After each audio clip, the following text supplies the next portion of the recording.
안녕하세요. 오후장 파워업 김보람입니다. 특별한 이벤트가 없는 가운데 오늘 코스피는 1900 회복을 시도했습니다. 뉴욕 증시가 태풍 샌디의 영향으로 월요일, 화요일장 모두 휴장하기 때문인데요. 현재 외국인과 기관의 동반 매수가 유입되고 있지만 지수가 1900에 맞닿으면서 개인의 매물이 늘어났습니다. 코스피는 다시 1900선 아래로 내려오면서 강보합권 유지하고 있는데요. 장중에 500선을 회복했던 코스닥도 현재는 500선 아래로 조금 내려왔습니다. 역시 개인의 매물이 나오고 있는데요. 현재 499포인트입니다. 장 초반 오르던 환율도 다시 하락 전환하면서 이렇게 되면 1,100원 아래로 내려온 이후 환율은 나흘째 내리고 있는 건데요. 현재 원달러 환율은 1,095원대에서 움직이고 있습니다. 현재 코스피, 코스닥 양증시 모두 반등을 하고 있습니다만 오늘 오전장, 오후장 비교하더라도 알 수 있듯이 반등은 제한적이다. 일단은 관망해야 한다는 전문가들의 의견이 많은 것으로 풀이가 됩니다. 잠시 뒤에 자세하게 전략까지 짚어드리도록 하겠습니다. 먼저 이 시각 시장 흐름부터 간략하게 짚어보고 오겠습니다. 시황센터 연결합니다. 네, 시황센터 김영입니다. 오후 증시 살펴보겠습니다. 오늘 코스피 지수는 4일 만에 상승으로 장을 출발했습니다. 장 초반 외국인과 기관의 동반 매수세가 강하게 들어오면서 1900선을 회복을 했는데요. 이후 1900선에서 제자리 걸음하는가 싶었던 코스피 지수 오후 들어서면서 상승폭을 조금 반납하는 모습이었습니다. 현재 코스피 지수는 0.37% 하락하면서 1898선에서 거래되고 있습니다. 이어서 수급 상황 살펴보겠습니다. 8거래일 만에 매수로 전환한 외국인, 오늘 기관과 함께 동반 매수 우위를 나타내면서 지수 상승을 이끌고 있는데요. 개인이 현재 800억 이상의 이 매도를 보이면서 추가적인 지수 상승을 방해하는 모습입니다. 이어서 코스닥 지수 살펴보겠습니다. 전일 2%가 넘는 급락세를 보이며 2개월 만에 500선을 하회한 코스닥 지수, 오늘은 빨간불 켜면서 기분 좋게 상승으로 장을 출발했는데요. 꾸준한 오름세를 보이던 코스닥 지수 500선을 장중 회복했지만 현재는 0.87% 상승 흐름을 보이며 499선에서 거래되고 있습니다. 이어서 수급 상황 살펴보겠습니다. 오늘 기관과 외국인이 동반 매수세를 나타내고 있습니다. 하지만 코스닥 지수에서도 역시 개인이 400억 이상의 매도 우위를 나타내면서 지수의 하락을 부추기는 모습입니다. 이어서 환율 살펴보겠습니다. 연일 연저점을 경신하며 추가적인 하락 압력을 받아오던 환율, 오늘은 상승으로 장을 출발했는데요. 이 간밤에 유로존의 재정 위기가 재부각이 되고 또 외환 당국에서도 추가적인 원화 강세는 용인하지 않을 것이라는 전망이 나오면서 부담감을 안겨줬습니다. 하지만 11시를 넘어서면서 환율은 다시 하락하는 모습을 보였는데요. 현재는 60전 하락하면서 1,095원 20전에 거래되고 있습니다. 이어서 코스피 시가총액 상위 종목 살펴보겠습니다. 삼성전자가 오늘 약 9억 건에서 거래되면서 130만 원 선에서 밀린 모습입니다. 현재는 129만 7천 원에 거래되고 있습니다. 전일 약세 흐름을 이어가던 자동차 3인방, 오늘은 나란히 오름세를 보이고 있는데요. 현대차가 3%에 가까운 상승 흐름으로 6,500원씩 오른 모습이고요. 오늘 현대모비스도 1.67%, 기아차 역시 2.17% 상승하면서 오름세를 이어가고 있습니다. 다음 장 살펴보겠습니다.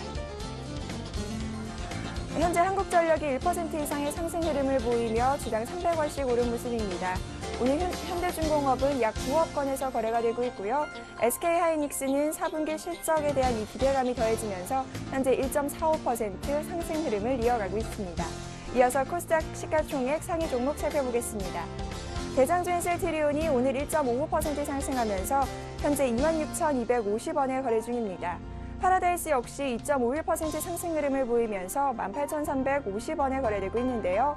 오늘 SM도 1% 이상의 상승 흐름, CJ오쇼핑과 서울반도체는 약 5억건에서 거래 중입니다. 다음 장 살펴보겠습니다. SK브로드밴드가 강보합권에서 거래를 이어가고 있고요. 오늘 CJ ENM은 1.54% 상승 흐름, 시즌이 오늘도 눈에 띄는데요. 어제에 이어서 오늘도 강세를 나타내고 있습니다. 현재 3% 이상의 상승 흐름을 보이며 주당 2,300원씩 오른 모습입니다. 이어서 이 시각 특징 업종 및 테마 업종 살펴보겠습니다. 원화 강세 흐름으로 연일 약세 흐름을 이어가던 자동차 주가가 외국인의 매수세가 들어오면서 반등에 성공한 모습입니다. 현재는 나란히 오름세를 이어가고 있는데요. 현대차가 2.73%, 기아차 역시 2.34% 상승 흐름을 이어가고 있고요. 현대모비스와 화신 역시 1% 이상의 오름세를 나타내고 있습니다. 코스피 지수가 상승 흐름을 타면서 증권주 역시 동반 오름세를 이어가고 있습니다. 현재 삼성증권이 강보합권에서 거래되고 있고요. 미래에셋 역시 1% 이상의 상승 흐름. 오늘 대신이 눈에 띄는데요. 5% 이상의 급등세를 보이며 8,650원에 거래 중입니다. 정유주 주가가 강세를 나타내고 있습니다. 미국의 허리케인 샌디의 영향으로 정제 마진의 이 상승에 대한 기대감이 높아졌기 때문에 풀이가 되는데요. 현재 SK이노베이션이 1.62% 상승 흐름을 보이며 15,700원에 거래, 15만 7천원에 거래가 되고 있고요. GS 역시 오늘 4%에 가까운 급등세, S-오일은 1.89% 상승하면서 97,200원에 거래 중입니다. 전자결제주 주가가 저가 매수세 유입으로 인해 동반 오름세를 보이고 있습니다. 최근 조정 장세를 이어가며 약세 흐름을 이어가는 전자결제주, 오늘은 오름세를 보이며 강한 흐름 이어가고 있는데요. 한국사이버결제가 1.61%의 상승 흐름, KG이니시스는 오늘 6.85%, 7%에 가까운 급등세를 보이고 있습니다. 오늘 인포뱅크 역시 6.31% 상승하면서 현재 9,940원에 거래 중입니다. 한동안 약세 흐름을 이어가던 게임주 주가가 저가 매수세 유입으로 동반 강세를 나타내고 있습니다. 현재 게임빌이 1.98% 상승 흐름을 보이고 있고요. 컴투스 역시 3%에 가까운 상승 흐름. 오늘 YD 온라인은 이틀째 강세를 이어가고 있습니다. 현재 8.22% 급등세를 나타내고 있는데요. 애니팡에 이어 새로운 국민 게임으로 급부상하고 있는 드래곤 플라이트 덕분으로 풀이가 됩니다. 오늘 바른손만이 약 보합권에서 거래되는 모습이네요. 통상이 4분기 실적 개선 기대감에 오름세를 보이고 있습니다. 현재는 1.82% 상승하면서 주당 550원씩 오른 모습입니다. 빙그레주 주가가 이틀째 강세를 나타내고 있습니다. 해외 매출에 대한 기대감이 더욱더 높아지기 때문인데요. 중국에서는 바나나맛 우유가, 북미 지역에서는 아이스크림인 메로나가 로컬 유통업체의 기반 확대가 시작되면서 이 유효한 수출 성장 동력으로 자리매김할 것이라는 전망이 나오고 있습니다. 현재 빙그레는 1.83% 상승하면서 주당 2,000원씩 오른 모습입니다. 지금까지 시황센터 김혜영이었습니다. 네, 이어서 전문가와 함께 이 시각 시장 흐름 자세하게 분석해 보겠습니다. 시장 중계석이 이어집니다.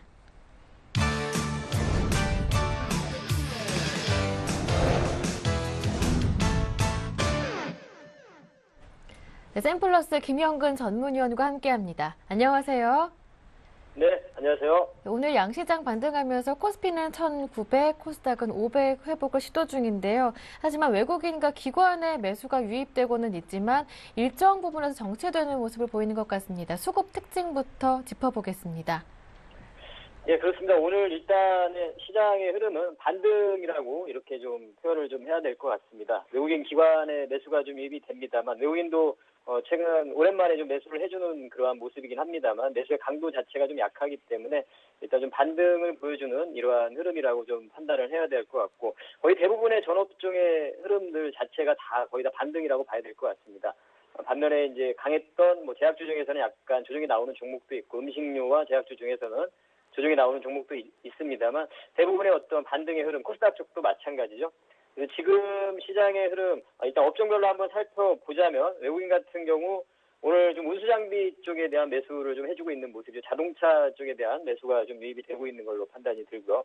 그리고 기관 같은 경우에는 전기전자, SK 하이닉스라든가 LG전자라든가 이러한 종목들을 좀 매수를 하고 있는 이러한 모습이고, 약간은 그쪽 두 섹터에 좀 집중이 돼 있고요. 화학업종에 대한 부분, 정유주에 대한 부분도 SK이노베이션, S-오일 이런 종목들, 미국의 좀 태풍 영향도 좀 있는 것 같고, GS 같은 경우도 4% 오늘 상승을 하고 있고, GS는 이제 정유주이기도 하면서 최근에 GS 리테일에 대한 이런 주가의 상승 부분에서 어떤 지분법 이익이라든가 이런 부분도 좀 반영이 되는 것 같고요.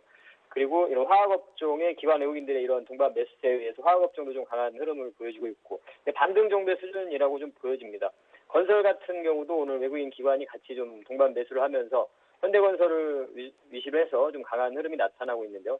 현대건설은 최근에 좀 사실 쌍바닥의 모습도 좀 보여주고 있는 이러한 모습이죠. 그래서 좀 상승의 그런 흐름이 좀 기대가 되긴 합니다만, 기대 수익률을 너무 높일 수는 좀 없을 것 같고, 현재 시장의 흐름에서 이 종목만이 강한 또 흐름을 보여주기는 어려운 상황 같습니다. 지수가 지금 1900선을 계속 좀 시도한 테스트를 하는 이러한 과정이기 때문에 좀 오늘 이러한 강한 반등이 좀 좀 강했다면 사실 뭐 내일 한 차례 정도의 반등도 좀 기대를 좀 하고 있었는데요. 일단은 좀 반등이 약한 반등이라고 보여집니다. 그래서 다시 한번 좀 이탈 가능성이 좀 있다고 생각이 들고요.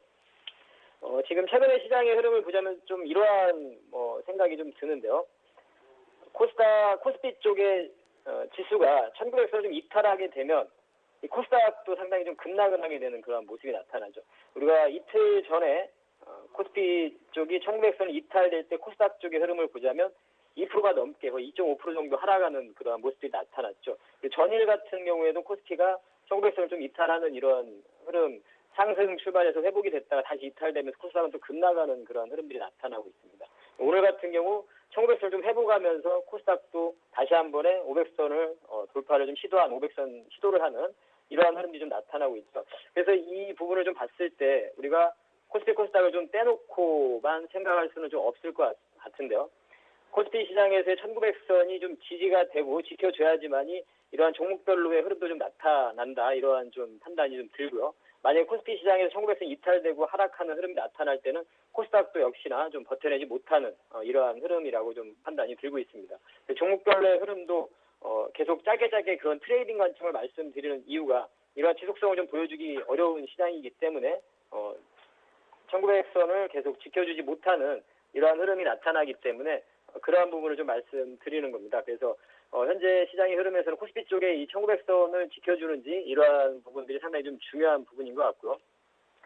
오늘도 역시 이제 지금 그 부분을 좀 계속 좀 불안한 상태죠. 그래서 이러한 부분들을 좀 우리가 한번 생각을 해봐야 될 것 같고, 그래서 1900선을 지켜주고 그 이상에서는 기존에 강했던 섹터들 있죠. 오늘 이따가 강한 또 업종별로도 점검을 해보겠지만 뭐 전자결제라든가 엔터라든가 모바일 게임이라든가 이런 쪽 계속 오늘도 좀 강한 반등, 이런 쪽도 반등의 강도는 차이가 분명히 나죠. 이런 섹터들이 좀 강한 반등들을 보여주고는 있습니다. 특히 이제 전자결제 쪽이라든가 이런 쪽, KG 이니시스나 이런 쪽이 강한 반등들을 보여주고 있는데요.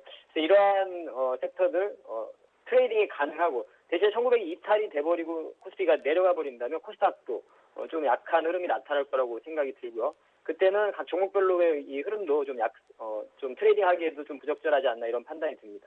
1900선이 많이 이탈되는 흐름이 나타날 때는 대형주를 언제 매수를 할 것이냐 이러한 시기를 좀 또 계속 관망을 하면서 지켜봐야 되는 그러한 구간이라고 생각을 하고, 혹은 대형주들의 낙폭과대주들의 반등을 노리고 이런 쪽에서 트레이딩은 가능하겠죠. 이러한 흐름이라든가 이런 부분을 좀 생각을 해봐야 될 것 같습니다. 그래서 시장은 지금 현재 예측하기는 상당히 좀 어려운 구간이라고 생각을 하고, 우리가 또 미국의 태풍 부분도 좀 일어났는데 그 부분으로는 미국 시장도 휴장을 하게 됐고 오늘도 아마 휴장을 할 거라고 하는데요.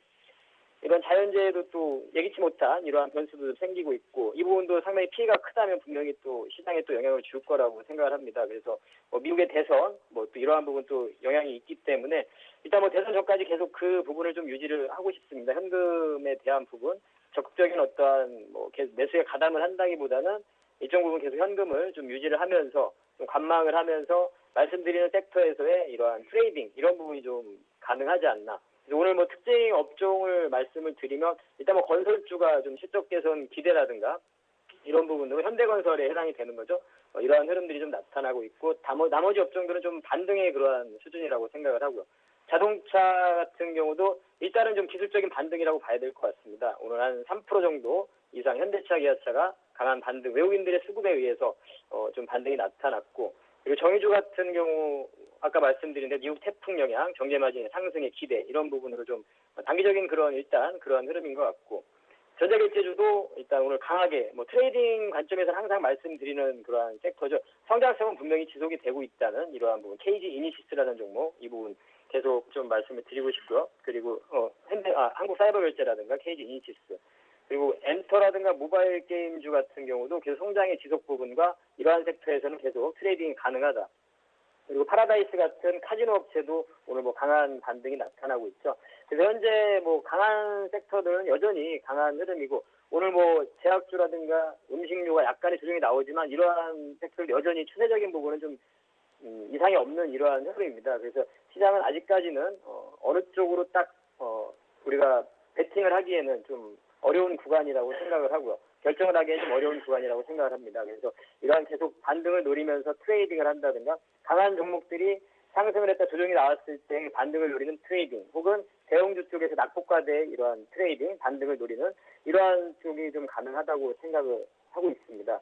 그 시각은 계속 여전히 좀 유지를 하고 일단 만약에 좀 해지 개념으로 그럼 시장이 하락하는 그러한 부분을 우려한다면 한 차례 만약에 내일 더 반등이 시장에 나온다면 그때 코덱스 인버스라든가 이런 쪽으로 좀 해지 개념으로 이런 쪽도 좀 관심을 가질 필요가 있을 것 같고 일단 그러한 개념을 일단 시장은 아직까지는 상승으로 좀 전환되는 흐름은 좀 어려운 그러한 모습이라고 생각이 듭니다.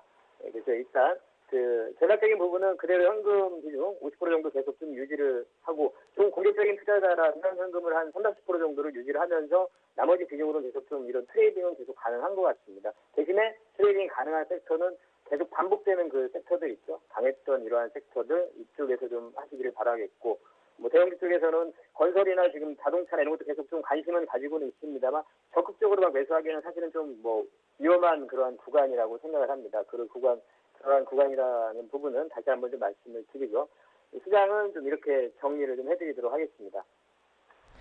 네, 그동안 자동차주에 관심을 둘 때다 누누이 강조를 해주셨었는데 오늘의 반등이 단기적인 반등이라면 보유하셨던 분들 그리고 신규로 하실 분들은 어떠한 전략을 세우는 게 좋을까요? 예, 일단은 자동차는 이제 환율에 대한 사실은 이 부분으로 좀 많이 영향을 좀 받고 있다고 시장에서는 판단을 하고 있는데 물론 4분기 때 실적에 대한 부분도 계속 얘기가 나오는 부분인데요. 사실 좀 이렇습니다. 오늘의 흐름을 보자면 환율이라는 부분이 우리가 지금 추가적인 지금 하락을 계속 전망을 하고 있는데 그렇게 된다면 사실은 외국인들의 매수는 또 들어오게 될 가능성이 크겠죠. 추가적인 한 차익을 노릴 수 있기 때문에 분명히 외국인들의 그 매매에 있어서는 한 차익 부분이 상당히 중요하기 때문에 매수가 좀 유입이 될 가능성이 있다고 생각을 합니다. 오늘 같은 경우도 지금 현재 환율이 300원에 이탈된 그러한 구간에서 외국인들이 매수를 유입이 되는 그러한 종목들을 보자면 이런 자동차 섹터에도 매수가 계속 좀 유입이 되는 흐름을 사실 좀 파악을 좀 할 수가 있는데 확인할 수가 있는데요. 어제 같은 경우 기아차도 급락을 하는 그러한 모습 속에서 오히려 외국인들의 매수는 좀 유입이 된 그러한 모습들이 나타나고 있습니다. 그래서 일단은 저는 아직까지는 자동차에 대한 그 시각을 보유한 사람들은 그대로 좀 보유 관점을 말씀드리고 싶고 그리고 신규 매수 관점에서도 역시나 한번 반등을 좀 노릴 수 있는 그러한 구간이라고 생각합니다. 여기서 한 차례로 하락을 좀 한다고 해도 충분히 좀 반등을 노릴 수 있는 그러한 구간이라고 이렇게 생각을 하고 있습니다. 그 시각은 그대로 유지를 하겠습니다. 예, 알겠습니다. 말씀 잘 들었습니다. 고맙습니다. 예, 감사합니다. 네, 지금까지 샘플러스 김영근 전문위원과 함께했고요. 이어서 증권사 지점으로 가볼 텐데요. 그 사이에 잠깐 현재 시장 상황부터 짚어드리겠습니다. 현재 코스피는 여전히 1900선 아래에서 움직이고 있습니다. 1898포인트, 코스닥 마찬가지로 499포인트로 500선에서 한 걸음 물러나 있는 상황인데요. 증권사 지점으로 가서 어떤 종목 문의가 가장 많았는지 그리고 어떤 종목에 관심을 두면 좋을 것인지 여쭤보겠습니다. 오늘은 KTB투자증권 압구정 지점의 김근호 차장님과 함께합니다. 안녕하세요. 네, 안녕하십니까. 네, 오늘 어떤 종목 문의가 가장 많았습니까? 네, 한때 사실 코스닥 시장에서 가장 좀 예. 핫한 테마로 엮이기도 했었던 네. 이 전자결제와 관련된 종목들, 그 중에서도 굉장히 좀 주가가 탄력이 좋았던 이 KG 이니시스에 대해서 좀 문의를 하시는 분들이 많았는데요. 네. 또 오늘 반등이 좀 강하게 나오고 있습니다. 오늘의 움직임만으로 좀 봤을 때는 일단 반등이 조금 더 이어지지 않을까라는 의견을 조금 더 조심스럽게 드리고 싶은데요. 사실 전자결제 시장이 중장기적으로는 개인적으로 굉장히 좀 더 지금보다 성장성이 좀 가파르게 성장할 수 있는 업종이면 분명히 맞다라는 의견을 좀 드리고 싶고, 그간 이 매도 주체였던 기관들의 물량이 이제는 좀 어느 정도 좀 잠잠해진 것으로 좀 보여지고요. 일단 가지고 계신 분들이라면 홀딩을 좀 하시라는 말씀을 좀 드리고 싶습니다. 다시 한번 말씀드리지만 상승 추세가 조금 더 이어질 수 있지 않을까라는 의견을 좀 드리고 싶고, 좀 신규로 좀 매수를 해보고 싶다라는 분들은 사실 오늘 종가에 좀 붙으셔도 무리는 없겠다라는 말씀을 좀 드리고 싶은데, 만약에 좀 그게 부담스럽다라는 분들은 11,000원 밑에서는 좀 강하게 좀 매수를 고려해 보셔도 된다라는 말씀을 좀 드리고 싶고, 다시 한번 말씀드리지만 이 전자결제 같은 경우 일단 수급이 좀 재차 좀 유입되는 모습들을 보여주고 있고요. 그리고 최근에 이 코스닥 시장이 조정을 받았기 때문에 그에 따라서 조정을 받은 것이지 뭐 전자결제 시장이 문제가 있어서 조정을 받은 것들은 아닙니다. 특히나 KG 이니시스 같은 경우에 또 이대주주의 어떤 지분 매각 소식까지 좀 더해지면서 주가가 가파르게 흘렀는데요. 이런 모습들을 봤을 때 오히려 너무 올라서 못 사는 부담감보다는 이제는 좀 접근하기 편할 수 있는 가격대가 오지 않았나라는 말씀 드리겠습니다. 네, KG 이니시스 보유하신 분들 그리고 신규로 접근하실 분들 관심이 굉장히 많으실 텐데 보유하신 분들은 14,300원까지 그대로 홀딩 가능하겠고요. 신규로 접근하고 싶으신 분들 오늘 종가도 무리는 없겠습니다만 조금 부담되시는 분들은 11,000원 이하에 다시 한번 매수 기회 있을 때 그때 접근하시는 것도 좋을 것 같다라는 의견입니다. 네, 그렇다면 오늘의 추천 종목은 어떤 종목인가요? 네, 한전 KPS에 대해서 예. 좀 말씀을 드리고 싶은데요. 3분기니까 뭐 실적 시즌, 네. 실적이 발표됐습니다. 사실 추정했던 추정치나 시장 컨센서스보다는 조금은 기대치에 못 미쳤다. 뭐 3분기 매출액, 영업이익 모두 성장은 했지만 시장이 기대했던 컨센서스만큼의 충족력은 아니었다. 그러나 그래도 어떤 성장성에 있어서 어떤 큰 훼손이 없는 굉장히 호전적인 실적을 보여줬다라는 말씀을 좀 드리고 싶고요. 영업이익률이 한 15%에서 20%로 높은 이 원전 부문과 해외 부문 매출이 늘어나고 있다는 점. 이 부분이 좀 주목해야 될 것 같고, 이제 활용 매출 같은 경우에는 사실 영업이익률이 작기 때문에 뭐 매출 성장률은 크지 않아도 그렇게 영향력은 없다. 라는 말씀 좀 드리면서 3분기에 괜찮은 실적이 나왔다라는 말씀 다시 한번 드리고, 두 번째로는 이 한전 KPS 유틸리티의 정석이라는 말씀을 좀 드리고 싶은데, 사실 한전 KPS가 물론 원전 쪽에 어떤 걸려있는 종목이기도 하지만 이 발전소의 어떤 개보수 장비 그리고 개보수와 관련된 이 사업을 영위하는 회사입니다. 그러니까 지속적으로 시간이 지나면서 이 개보수에 대한 수요나 욕구들이 굉장히 강해지는데요. 이런 부분들이 이제는 국내뿐만 아니라 해외에서도 굉장히 좀 큰 매출들이 반영이 되고 있기 때문에 이런 부분들이 동사 한전 KPS의 어떤 실적 호조세를 지속적으로 좀 끌고 갈 수 있는 가장 큰 모멘텀이라고 좀 생각이 들고요. 일단 뭐 일본 후쿠시마 사고 그리고 잦은 발전소 고장 이런 부분들이 예방에 대한 강한 의욕 그리고 정비에 대한 강한 의욕들을 지속적으로 좀 불러일으키고 있다. 이런 부분도 한전 KPS에 계속 모멘텀으로 작용할 수 있다라는 말씀 다시 한번 드리고요. 일단 수급도 최근에 굉장히 좀 견조하게 들어오고 있습니다. 뭐 외국인과 기관 같이 참여가 되고 있고요. 뭐 차트상으로도 지속적으로 좀 상승하는 패턴, 이 부분 훼손되지 않았다, 뭐 이격 그렇게 크지 않고 이런 부분들이 추가적인 상승에 대한 충분한 기대감. 지금 가격대 57,900원, 뭐 56,500원, 그러니까 57,000원대에서 56,000원대 후반은 충분히 매수권역으로 좀 생각을 하셔도 될 것 같고요. 목표 주가는 한 7만 원 정도로 잡고 가시면 그렇게 큰 무리 없는 매매가 될 수 있을 거라고 좀 말씀드리겠습니다. 네, 말씀 잘 들었습니다. 오늘 도움 말씀 고맙습니다. 네, 감사합니다. 네, 지금까지 KTB투자증권 압구정 지점의 김근호 차장님과 함께했습니다.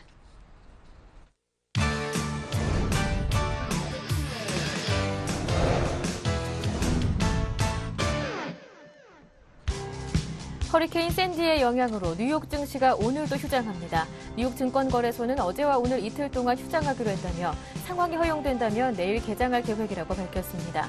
한편 금융시장이 기상이변으로 휴장에 들어가는 것은 30여 년 만에 처음입니다. 지난달 미국의 개인 소비 지출과 개인 소득 모두가 증가한 것으로 나타났습니다. 9월 개인 소비 지출은 0.8% 늘어 7개월 만에 가장 많이 늘었고 개인 소득도 0.4% 증가했습니다. 소비 지출이 최근 계속 증가한 것은 개인 소득이 그만큼 늘어난 데다 휘발유 가격이 오르는 동시에 자동차 수요 등도 증가했기 때문으로 분석되고 있습니다. 9월 경상수지는 60억 7천만 달러 흑자를 기록하며 8개월째 흑자 기조를 이어갔습니다. 지난 8월에 25억 달러 흑자를 냈던 것과 비교하면 2배 이상 높은 것으로 사상 최대치였던 7월 61억 4천만 달러에 근접했습니다. 지난달 경상수지 흑자폭이 커진 것은 글로벌 경기 침체에도 불구하고 수출이 크게 늘었기 때문으로 분석되고 있습니다. 국제신용평가사 무디스가 현대차와 기아차의 신용등급을 BBB2에서 BBB1으로 한 단계 상향 조정했습니다. 신용등급 전망은 안정적으로 제시했습니다.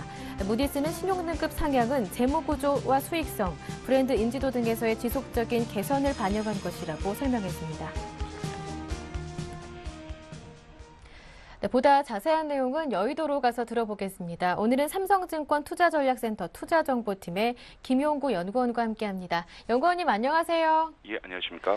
네, 뉴욕 증시가 허리케인 샌디의 영향으로 월요일장, 화요일장 휴장한다고 하던데요. 사실상 뉴욕 월가는 올스톱 됐다고 볼 수가 있겠습니다. 네, 이 때문에 또 기업 실적 발표도 상당 부분 연기가 됐다고 하더라고요. 한편 그 가운데서 투자자들은 이 태풍 수혜주 찾기에 혈안이라고 하던데 내용 들어보겠습니다.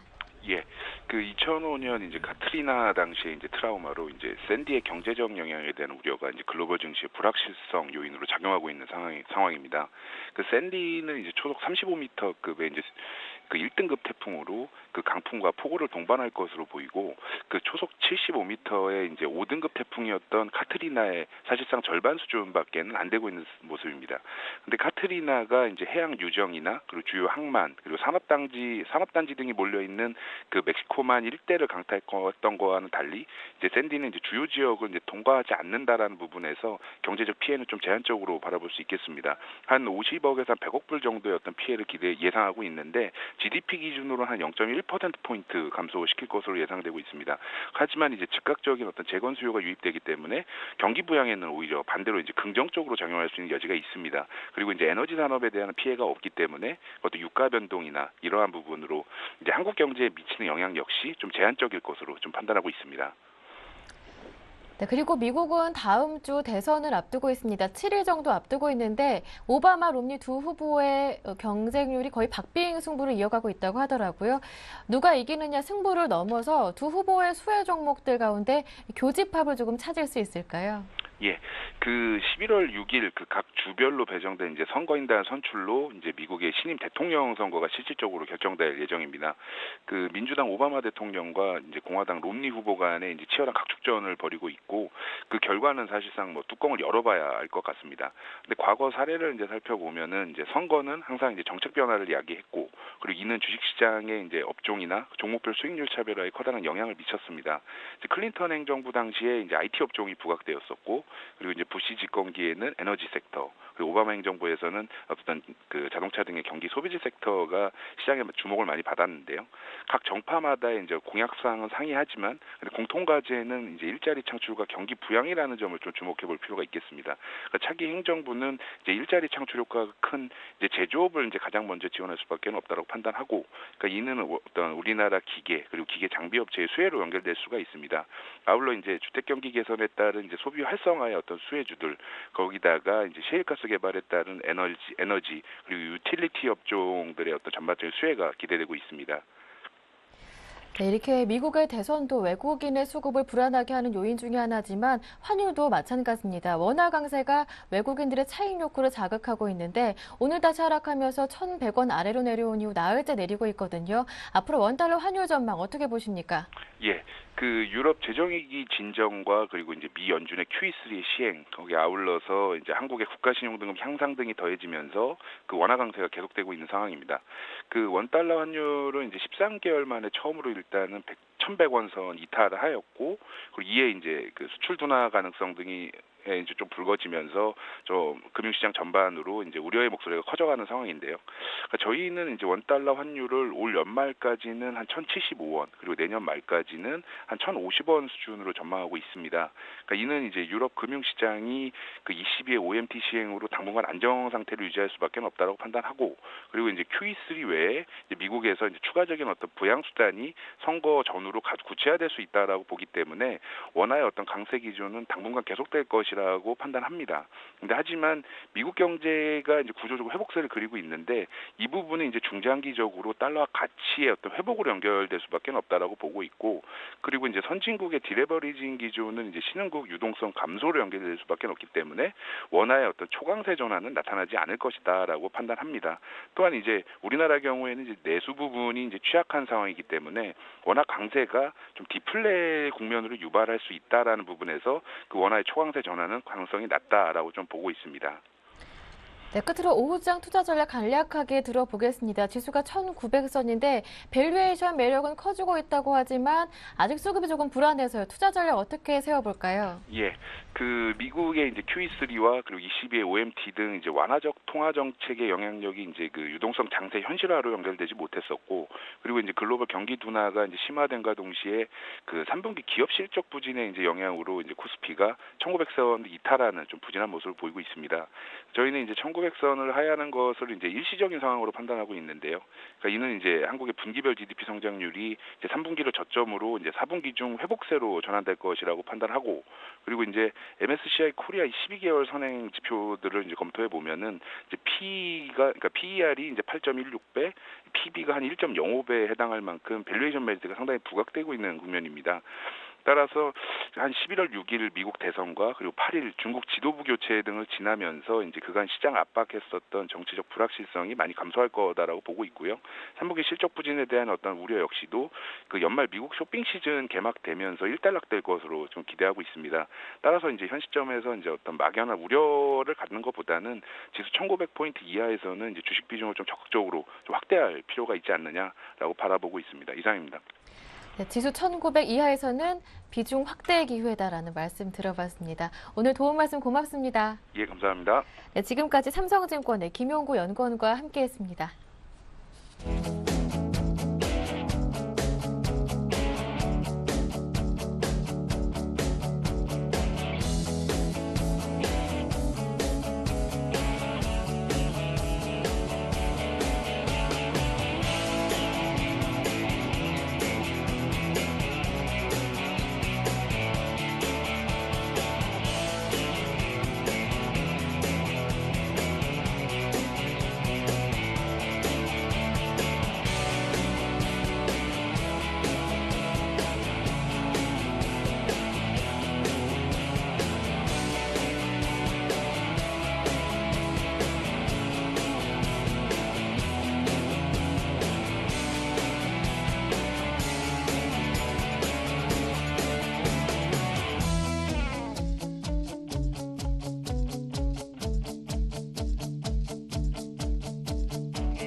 네, 지금부터는 보다 구체적인 오후장 전략을 세워드리겠습니다. 네, 오늘은 골든이글 투자자문의 정태근 팀장님과 함께합니다. 팀장님 안녕하세요. 네, 맞습니다.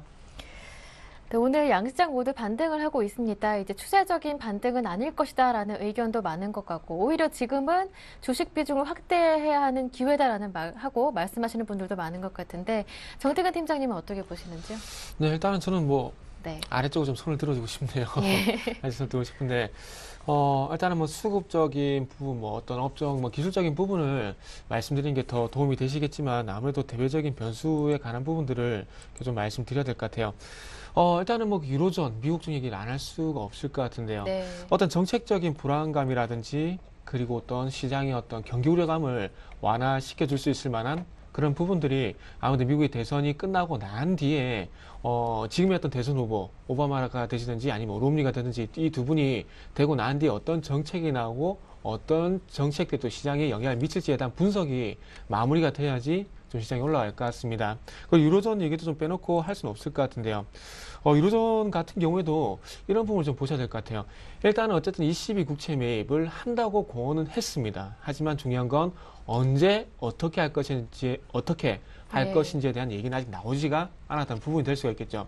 어쨌든 22와 그리고 독일의 의견 차이가 상당히 크다고 좀 봐야 될 것 같아요. 22 같은 경우는 은행 동맹을 얘기를 하고 있고요. 하지만 독일은 재정 동맹을 먼저 얘기하고 있는데 이 얘기를 왜 드리냐면 은행 동맹이 됐던 재정 동맹이 되고 난 동맹에 대한 결정이 나고 난 뒤에 어쨌든 국채 매입이 실시가 될 것이라는 겁니다. 그래서 이런 부분들이 어쨌든 정책적인 불확실성이라 좀 봐야 대선이든 20이든 정책적인 불확실성이라 봐야 될 것 같은데 이런 부분들이 조금 빠르게 만회가 될 만한 더 큰 모멘텀이 나타나지 않는다면은 지금 이 모멘텀들이 해소가 될 때까지는 기다릴 수밖에 없다는 겁니다. 그렇다면 어쨌든 지금의 시장은 1900포인트도 현재 이탈을 오늘 지금 현재 주가로 보게 된다면 이탈한 상황이라 좀 봐야 될 것 같은데 지금 이 그 추세가 지속이 계속해서 된다 봐야 되지 않겠습니까? 오늘 뭐 1900포인트 회복하는 것처럼 보였지만 저는 회복을 좀 못하고 있는데요.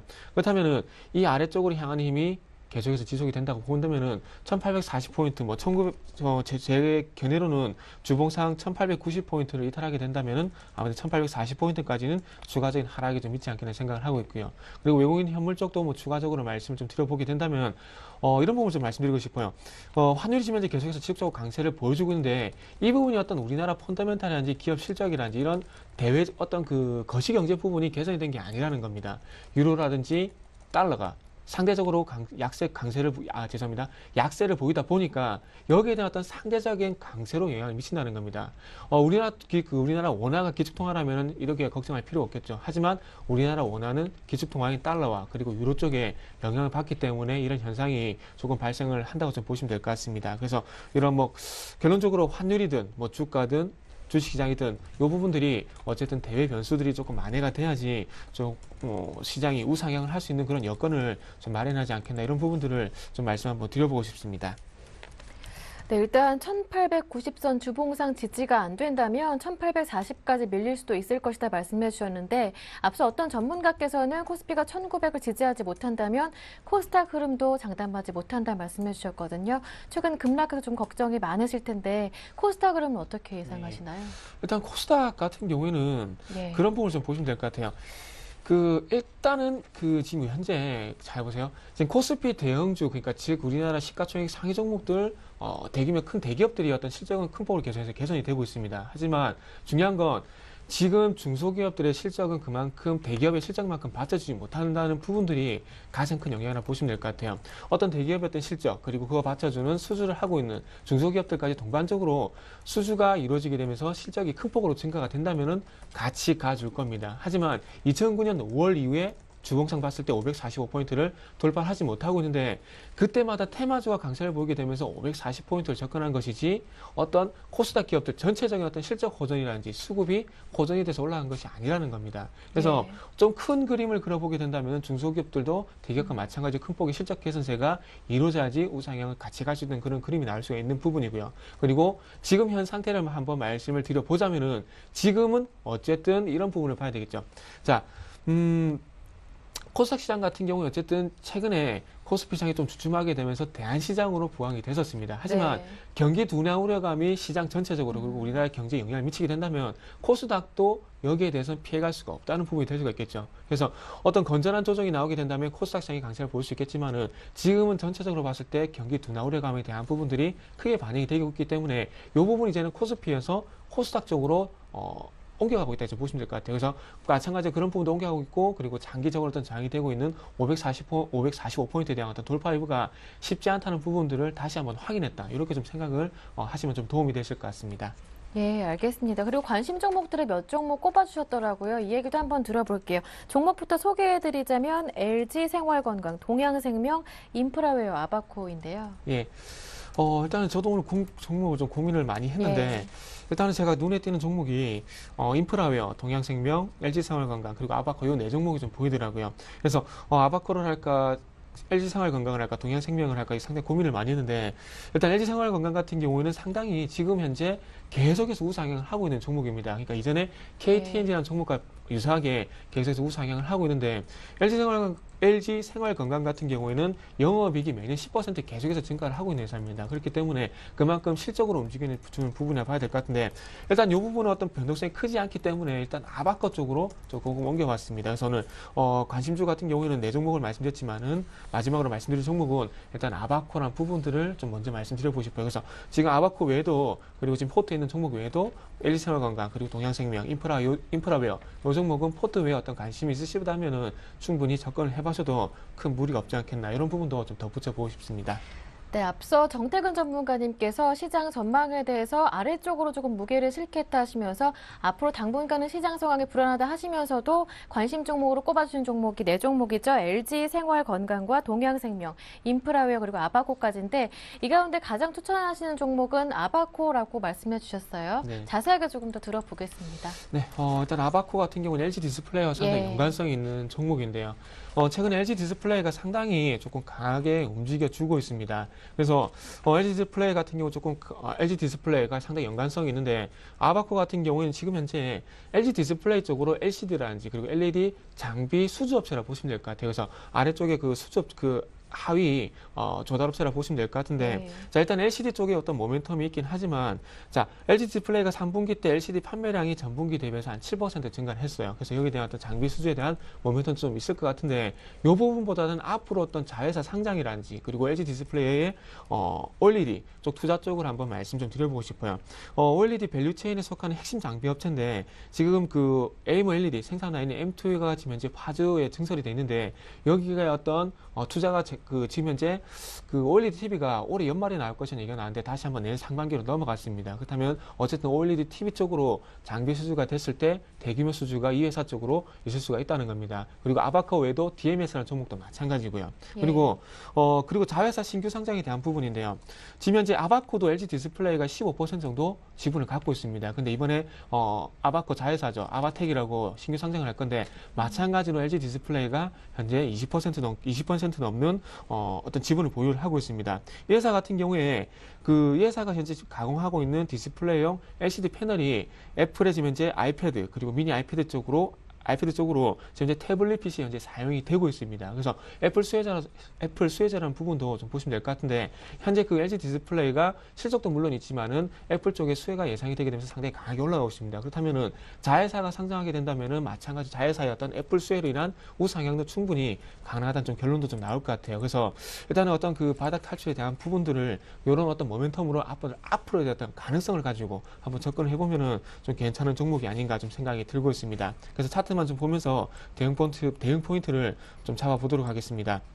자, 일단 화면을 좀 같이 보시게 된다면은 지금 현재 가격이 한 6,320원 정도 형성이 되고 있습니다. 그리고 위쪽을 보시면 위쪽에 초록색이 거래량인데 이 거래량이 지금 이제 최근에 보시면 아시겠지만은 거래량이 동반이 되면서 어쨌든 반등 시도가 나오고 있다는 부분이 될 수가 있겠죠. 그래서 최근에 어떤 저조했던 거래량이 이제는 거래량이 증가하는 모습이 나오고 있고 그리고 변동성이 커지고 있다는 부분들이 바닥 탈출이 좀 나올 가능성이 있지 않겠나 생각을 하고 있습니다. 자, 매수가는 금일 종가 쪽 한번 말씀 좀 드려보도록 할게요. 금일 종가 좀 말씀드려보고 싶고요. 그리고 목표가 같은 경우에는 7,500원 정도 1차적으로 한번 잡아보고 싶습니다. 손절가 같은 경우는 5,950원 정도 한번 설정을 하고 대응을 한번 좀 해보도록 하겠습니다. 네, 오늘의 관심 종목은 아바코였는데요. 지난주까지 관심 종목 흐름은 어떨까요? 지금 바로 확인하겠습니다. 지난주 정태근 팀장님의 포트폴리오입니다. 두 종목이 담겨 있는데요. 로켓전기 15%, 바이오스마트 15% 같은 비중입니다. 수익률 확인해 볼까요? 요즘 같은 장에서도 이런 수익률 가능합니다. 로켓전기 목표 가격이 애초에 7,000원이었는데 오늘 10% 이상 급등하면서 8,000원 이상으로 올라왔습니다. 수익률은 24% 무려 기록하고 있는데요. 역시나 목표가를 상향 조정한다고 하시는데 잠시 뒤에 들어보고요. 바이오스마트 10월 17일에 편입했던 종목인데요. 현재 수익률 16% 육박하고 있습니다. 이익 실현해보자라는 의견이신데 두 종목 AS 한번 받아볼게요. 로켓전기와 그리고 바이오스마트인데요. 네, 일단은 제가 K맥하고 그리고 도열산업이 그 수익률이 안 좋아가지고 제가 꼭 찾아진다고 말씀드렸는데 일단 그 약속 지키기 위해서 종목을 좀 상당히 좀 단기적으로 많이 신경을 썼습니다. 그래서 바이오스마트 같은 경우에 추세적으로 조금 추가 상승이 지금 자리에서 좀 제한이 될 가능성이 있을 것 같아요. 그래서 바이오스마트는 15% 지금 현재 15.9% 선에서 일단 수익 실현을 하겠습니다. 그래서 이 바이오스마트는 일단은 K맥 9% 정도 손실이 났었죠. 그 부분에 대한 어떤 만회분으로 9% 만회를 하고 그리고 5%가 이제 수익이 좀 확보가 됐으니까 그 부분 한번 말씀 좀 드려보고 싶고요.